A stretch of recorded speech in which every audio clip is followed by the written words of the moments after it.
부산 해운대 반짝이는 고층 빌딩들 사이에 자리한 고급 스카이라운지. 30년 만에 열린 동창회 모두가 화려한 명품 옷에 반짝이는 액세서리를 걸치고 자신의 인생을 뽐내고 있었다.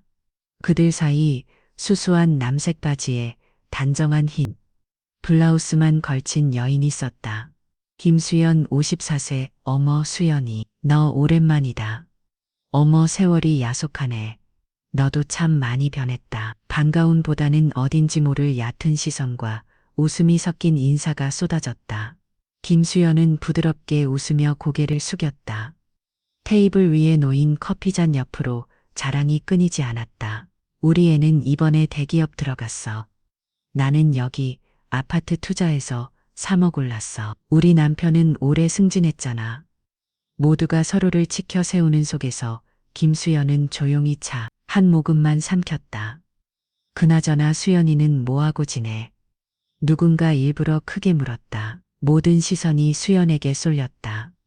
수연은 담담히 대답했다. 그냥 반찬 가게 하면서 살았어. 어머 나 반찬 가게 아직도 그런 거 해. 깔깔 웃음이 테이블 여기저기서 터졌다. 누군가는 손바닥으로 입을 가렸고 누군가는 대놓고 찐찐 혀를 찼다. 에이, 그래도 아들은 잘 됐겠지. 그래 아들은 뭐해? 기대 반, 비웃음 반. 그들은 수연에게 아들 자랑이라도 해보라는 듯 떠봤다. 수연은 잠시 멈췄었다. 그리고 조용히 미소 지었다. 그냥 회사 다녀. 짧은 대답에 몇몇 침피씩 웃었다. 에이, 그게 뭐야? 우리 애는 해외 근무 나간다니까. 아들 하나 뒀으면서 그 정도면 너무 서운한 거 아니야. 농담 섞인 비난이 오갔다. 김수연은 아무 말도 하지 않았다. 그저 손끝으로 커피잔을 천천히 돌렸다. 속으로는 수없이 삼켰던 말들이 떠올랐다. 밤을 새우며 반찬을 만들었던 시간, 아들 학비를 대기 위해 새벽마다 시장을 돌았던 날들, 혼자서 감당해야 했던 온갖 편견과 어려움. 그러나 그녀는 그 어떤 순간에도 아들에게 약한 모습을 보인 적이 없었다. 나 하나 고생하면 저 아이는 행복할 수 있다. 그 신념 하나로 버텨온 세월이었다. 동창들의 웃음소리가 점점 커졌다. 수연아 아들한테 전화 한번 해봐. 어디서 뭐하고 있나 궁금하다. 누군가 웃으며 부추겼고 다른 사람들도 장단을 맞췄다. 그래 전화해서 자랑 좀 해봐. 아들 착하면 그래도 좀 챙겨줄 거 아니야. 수연은 조용히 핸드백을 열었다. 낡은 휴대폰을 꺼내 조심스럽게 번호를 눌렀다. 여보세요? 준호야. 목소리는 여전히 부드러웠다. 엄마 지금 해운대 스카이라운지에 있어. 시간 되면 좀 데리러 와줄래? 동창들은 귀를 쫑긋해왔다. 누가 올까? 봐봐야 알겠지 뭐. 어차피 뭐 별 볼 일이 있겠어. 그들은 속으로 웃으며 다시 자기들끼리 수근거렸다. 하지만 아무도 몰랐다. 곧 이곳에 그들이 상상도 못한 인물이 등장해 모든 흐름을 뒤바꿔 놓을 것이라는 걸. 그리고 김수연의 수십 년 삶을 완전히 다른 눈으로 바라보게 될 것이라는 걸. 김수연은 조용히 휴대폰을 내려놓았다. 테이블 위로 쏟아지는 가벼운 웃음들, 그 안에서 그녀는 잠시 멀고 먼 과거로 돌아갔다. 20대 초반 남편을 갑작스럽게 떠나보내고 갓 돌진한 아들과 둘만 남겨졌던 날. 시간도 없었다. 엄마가 지켜줄게. 그 작은 아기의 손을 꼭 쥐며 수연은 다짐했었다. 아침 옷이 시장 골목을 돌며 싱싱한 재료를 고르고 낡은 반찬 가게 문을 열었다. 아들이 깨불까봐 발 뒤꿈치를 들고 조심조심 움직이며 김치를 담그고 나물을 무쳤다. 손끝이 갈라져 피가 나도 그걸 대수롭지 않게 여기며 이랬다. 손님은 늘 많지 않았다. 대형마트에 밀리고 입맛은 까다로워지고 비바람 부는 날이면 하루 종일 손님 한 명 없는 날도 있었다. 하지만 수연은 가게 문을 닫지 않았다. 아직 배고픈 사람이 있다면 내 반찬이 그 사람을 따뜻하게 해줄 수 있다. 그런 마음 하나로 버텼다. 가게를 하면서 아들을 키운다는 건 생각보다 훨씬 외롭고 지난한 일이었다. 어린 시절 준호가 학교에서 받아온 성적표에 급식비 미납 도장이 찍혀 있었던. 수연은 몰래 눈물을 삼키고 밤새 김치를 담그며 손톱이 빠져나가는 고통을 참았다. 내 아이만큼은 절대 눈물 짓게 하지 말자. 그 다짐은 비 오는 새벽길을 걸을 때나 한겨울, 칼바람 속을 견딜 때나 단 한 번도 흔들리는 적이 없었다. 준호는 수연의 사랑을 먹고 자라 고등학교를 우수한 성적으로 졸업했다. 그리고 스스로 장학금을 따내 유명 대학에 입학했다. 졸업 후에는 스스로 회사를 창업해 수년 만에 대형 투자 회사의 대표가 되었다. 하지만 수연은 주변에 자랑하지 않았다. 입술 끝까지 차오른 말을 삼키고 그저 웃으며 말했다. 그냥 회사 다녀 자랑을 하지 않은 게 아니라 그저 조용히 세상에 소란 떨 필요 없이 살아가고 싶었던 것이다. 다른 사람들이 화려하게 인생을 포장할 때 수연은 묵묵히 자신의 작은 세상을 쌓아 올렸다. 아들의 성공이 아니라 그 아들이 선한 사람으로 자란 것에 더 큰 자부심을 느꼈다. 그런 세월을 견디온 수연에게 지금 이 자리, 동창들의 가벼운 웃음 따위는 전혀 중요하지 않았다. 나는 알아. 어떤 시간을 살아왔는지, 얼마나 소중한 걸 지켜왔는지. 수연은 조용히 웃었다. 그리고 핸드폰 화면을 바라보았다. 준호야, 이제 올 시간이 됐네. 그녀는 차분히 커피잔을 들었다. 손끝에 작은 떨림도 없었다.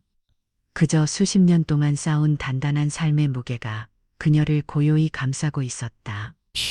곧 이곳에 동창들이 상상조차 하지 못했던 그녀의 삶의 대답이 도착할 것이다. 그리고 지금까지 쏟아진 수많은 얕은 말들이 어떤 의미도 없다는 걸 모두가 깨닫게 될 것이다. 해운대 스카이라운지의 창 너머로 저녁 햇살이 붉게 번지기 시작했다. 김수연은 테이블 한쪽에 조용히 앉아 차가 쉬어가는 것도 모른 채 앉아 있었다. 야, 아직도 연락 없어. 설마 차 끌고 오진 않겠지. 동창들은 여전히 웃음기 가득한 얼굴로 수근거렸다. 그들의 말은 농담처럼 들렸지만 분명한 조롱이 담겨 있었다. 가방 하나 없는 아줌마가 대단한 아들을 뒀을 리 없지. 모두가 그렇게 믿고 있었다. 김수연은 다시 핸드폰을 들어 메시지를 짧게 남겼다. 준호야, 다 왔으면 로비에 전화해. 그녀는 천천히 숨을 내쉬었다. 초조하지도 들뜨지도 않았다. 마치 이미 모든 걸 알고 있는 사람처럼 고요했다. 야, 근데 진짜 궁금하다. 누구 오긴 오는 거 맞아? 뭐야, 반찬가게 사장 아들이라면서. 요즘 같은 세상에 그게 뭐 대단하다고 깔깔 웃으며 와인잔을 부딪히는 소리, 하지만 웃음소리 너머 그들의 눈빛에는 은근한 긴장감이 서려 있었다. 혹시라도 진짜로 뭐라도 있으면 10분쯤 지났을까. 테이블 옆에 앉아있던 한동창이 창밖을 가리켰다. 저 차 뭐야. 모두의 시선이 동시에 창가로 쏠렸다. 검정색 고급 세단 한 대가 스카이라운지 로비 앞에 천천히 멈춰섰다. 매끈한 외관, 번쩍이는 휴 고급스러운 엠블럼 명품 가방 하나에도 집착하던 동창들은 차 한 대만으로도 숨을 삼켰다. 차 문이 열렸다. 그리고 한 청년이 내렸다. 흰 셔츠에 네이비색 수트 깔끔하게 빗어 넘긴 머리. 자신감 넘치는 눈빛. 그는 주위를 둘러보지도 않고 직접 스카이라운지 로비 안으로 향했다. 누구야, 저 사람? 대박, 어디서 많이 본 것 같은데. 동창들은 속삭이기 시작했다. 왠지 모를 위압감, 눈을 뗄 수 없는 아우라. 그들은 본능적으로 느꼈다. 뭔가 평범한 사람이 아니다. 잠시 후 스카이라운지 매니저가 황급히 달려나와 그 청년을 안내했다. 여기로 모시겠습니다. 예의를 갖춘 모습, 그 장면을 본 동창들은 더 이상 농담도 하지 못했다. 청년은 곧장 김수연이 있는 테이블 앞으로 걸어왔다. 동창들의 시선이 일제히 쏠렸다. 김수연은 조용히 일어섰다. 그리고 환하게 웃었다. 준호야, 수고했다. 엄마 기다리게 해서 미안해. 서준호는 공손히 허리 숙여 인사했다. 그 순간 동창들은 할 말을 잃었다. 저게 반찬가게 사장 아들. 어떻게 저런 사람이 그들의 머릿속이 아찔하게 흔들리기 시작했다. 수연은 차분히 말했다. 얘가 좀 바쁜 아이라. 그래도 엄마가 부르면 항상 달려와. 서준호는 웃으며 말했다. 당연하죠. 엄마는 제 세상 전부니까요. 짧은 대화였지만 그 안에는 수십 년 쌓은 신뢰와 사랑이 담겨 있었다. 한순간 동창회 테이블은 숨소리 하나조차 들리지 않는 정적에 빠졌다. 그제야 모두 깨달았다. 지금껏 얕잡아본 김수연의 삶이 그 무엇보다 깊고 단단했다는 것을, 그리고 진짜 가추는 눈에 보이는 게 아니라는 것을. 서준호는 여전히 깔끔한 미소를 머금은 채 김수연의 옆자리에 조심스럽게 앉았다. 그 모습은 마치 오랜 시간 함께 해온 단단한 가족 같았다. 동창의 테이블 위로 묘한 침묵이 내려앉았다. 그 준호 씨는 어디 회사 다녀요? 누군가 어색하게 말을 꺼냈다. 준호는 정중하게 고개를 끄덕이며 말했다. 네! 작은 투자회사를 운영하고 있습니다. 작은 투자회사 동창들은 속으로 쿡쿡 굳으며 고개를 끄다. 뭐 창업은 요즘 애들도 다 하니까. 그러나 곧 이어진 행동에 모두의 표정이 바뀌었다. 서준호는 주머니에서 은색으로 반짝이는 명함 하나를 꺼냈다.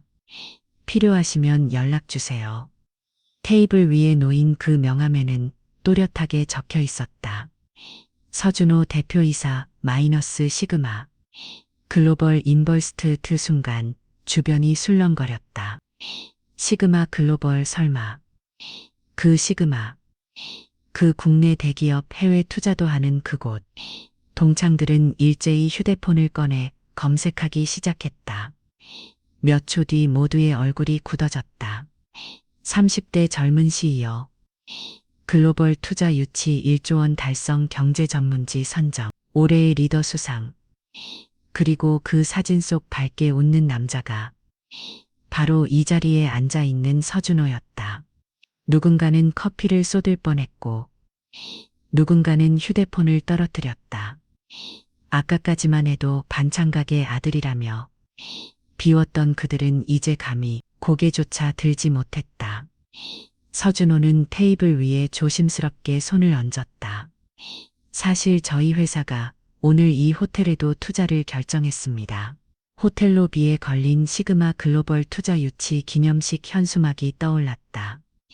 그 현수막 아래를 스쳐 지나가며 수연을 비웠던 그들의 모습이 이제는 참담할 정도로 초라하게 느껴졌다. 김수연은 조용히 미소 지었다. 아무 말도 하지 않았다. 그저 아들의 옆에 앉아 조용히 커피 잔을 돌렸다. 그 미소는 무언가를 증명할 필요조차 없는 완벽한 자부심이었다. 한참을 멍하니 있던 동창들 중 누군가 조심스럽게 말을 꺼냈다. 그럼 수연아, 너 그동안 우리 몰래 그렇게 잘 살고 있었던 거야. 수연은 부드럽게 웃었다. 몰래 산 건 아니야. 그냥 자랑할 필요를 못 느꼈을 뿐. 그 한마디가 부질없이 떠들던 모든 허영심을 송돌이 재 무너뜨렸다. 그제야 모두 알았다. 진짜 부자는 굳이 소리치지 않는다는 것을, 진짜 강한 사람은 드러내지 않고도 빛난다는 것을. 창밖으로 어느새 붉은 노을이 지고 있었다. 김수연은 창밖을 바라보며 속으로 조용히 중얼거렸다. 어떤 삶이든 진심은 숨길 수 없어. 그리고 그 진심이 이제 모두의 눈앞에 또렷하게 드러나 있음을. 스카이라운지의 공기는 어색한 침묵과 묘한 감정으로 가득했다. 서준호는 자리에서 천천히 일어섰다. 여러분, 저는 오늘 이 자리에 올 수 있어서 정말 기쁩니다. 그는 고개를 숙이며 덧붙였다. 제가 여기까지 올 수 있었던 건 오직 한 사람, 제 어머니 덕분입니다. 모두의 시선이 김수연에게 향했다. 어머니는 평생을 저를 위해 헌신하셨습니다. 남들이 알아주지 않아도 누구보다 당당하게 조용히 살아오셨습니다. 준호의 목소리는 단단했지만 끝에는 미세한 떨림이 섞여 있었다. 저는 매 순간 어머니를 자랑스럽게 생각했습니다. 테이블 곳곳에서 조심스러운 숨소리가 새어나왔다. 그제야 동창들은 깨달았다. 김수연은 결코 작은 사람이 아니었다. 조용히 그러나 누구보다 크게 한 사람의 인생을 이루겨 세운 진짜 강한 사람이었다. 수연은 미소 지으며 아들을 바라봤다. 그녀는 어떤 자랑도 어떤 복수도 원하지 않았다. 단지 지금 이 순간 아들과 함께한 삶이 틀리지 않았음을 확인할 수 있어 충분했다. 저녁 햇살이 스카이라운지를 물들였다. 김수연은 조용히 자리에서 일어나며 속삭였다. 진심으로 살아온 시간은 언젠가 반드시 빛을 받았다. 그리고 그녀는 천천히 당당하게 아들과 함께 스카이라운지를 나섰다.